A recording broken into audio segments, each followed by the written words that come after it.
Olá, meu nome é Caio Marques e eu vou falar um pouco sobre o projeto que eu desenvolvi sobre a orientação da professora Manuela Rezende, o qual trata da aplicação da teoria de espaços de Hilbert ao contexto de equações diferenciais parciais lineares. Começando pela definição, um espaço de Hilbert é um espaço vetorial munido de um produto interno que é completo com relação à topologia induzida por esse produto interno. A partir do produto interno, é possível se definir outras funções em um espaço de Hilbert que introduzem nessa estrutura algumas noções geométricas, como a de posição relativa entre vetores, a de comprimento de vetores e a de distância entre vetores.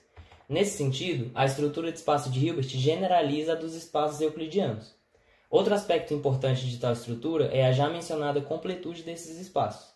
A seguir, serão comentados alguns resultados relacionados a estruturas com produto interno. Em um espaço métrico, é possível se definir o conceito de distância entre um elemento e um conjunto por meio dessa expressão. A partir dessa definição, mostra-se, para o caso de um subconjunto convexo e completo de um espaço pré-Hilbert, o seguinte teorema, o qual trata da existência e unicidade do chamado vetor minimizante. No caso em que o subconjunto tomado possui estruturas de subespaço vetorial, e então configura um espaço de Hilbert, obtém-se ainda que tal vetor minimizante é perpendicular a esse subespaço, no sentido elucidado a seguir. Define-se o complemento ortogonal de um subconjunto de um espaço pré-Hilbert como sendo os vetores do espaço perpendiculares a todos os vetores pertencentes ao subconjunto. Essa noção de complemento ortogonal, juntamente com o conceito de vetor minimizante, permite a seguinte decomposição de um espaço de Hilbert. No caso em que o subespaço tomado é fechado, tem-se que ele é igual ao seu fecho. Assim, a decomposição obtida reescreve-se dessa maneira.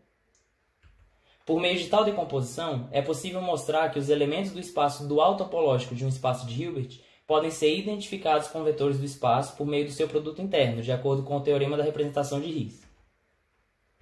Tal resultado permite a definição de uma bijeção entre o espaço e o seu dual topológico.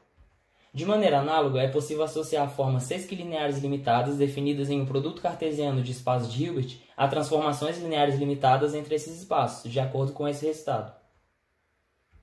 A partir dos resultados demonstrados até agora, é possível se demonstrar o teorema de Babushka-Laxmilgren, o qual garante, sob a hipótese de coercividade fraca da forma sesquilinear limitada, a existência e unicidade da solução para o problema descrito no enunciado do teorema. A majoração obtida para a norma da solução garante a continuidade da função que a associa ao funcional linear limitado dado. Tal resultado é crucial para a aplicação da teoria dos espaços de Hilbert no contexto de equações diferenciais parciais e lineares, conforme será elucidado a seguir. Uma equação diferencial é dita linear se ela é da forma expressa em 1. A partir de tal expressão, pode-se associar uma função L à equação por meio dessa igualdade. Isso permite reescrever a equação diferencial dessa forma.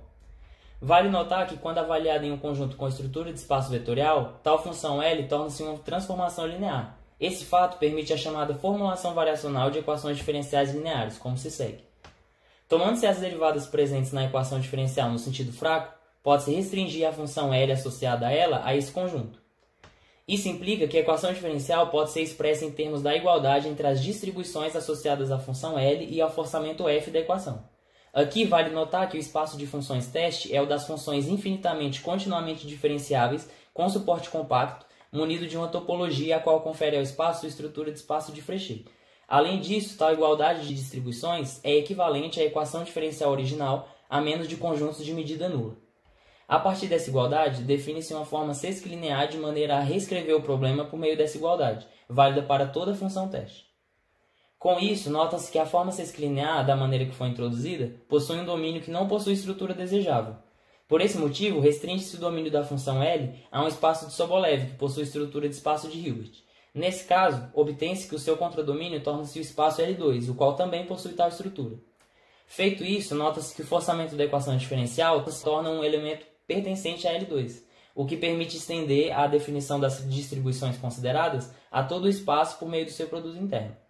Dessa maneira, obtém-se uma forma sesquilinear definida em um domínio propício para a aplicação do teorema de Babushka-Laxmilgren mencionado anteriormente. Isso conclui a formulação variacional de equações diferenciais lineares.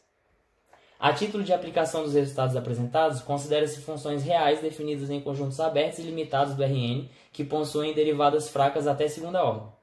Nessas condições, pode-se definir a classe de equações diferenciais elípticas dessa maneira. A forma sesquilinear associada a uma função diferencial elíptica, quando avaliada em funções pertencentes ao fecho do espaço de Sobolev do espaço de funções teste, satisfaz as chamadas estimativas de energia, como se segue. Devido a isso, pode-se mostrar, com o auxílio do teorema de Babushka-Laxmi-Milgram, o seguinte resultado, o qual trata da resolução de uma ampla classe de problemas envolvendo equações diferenciais elípticas.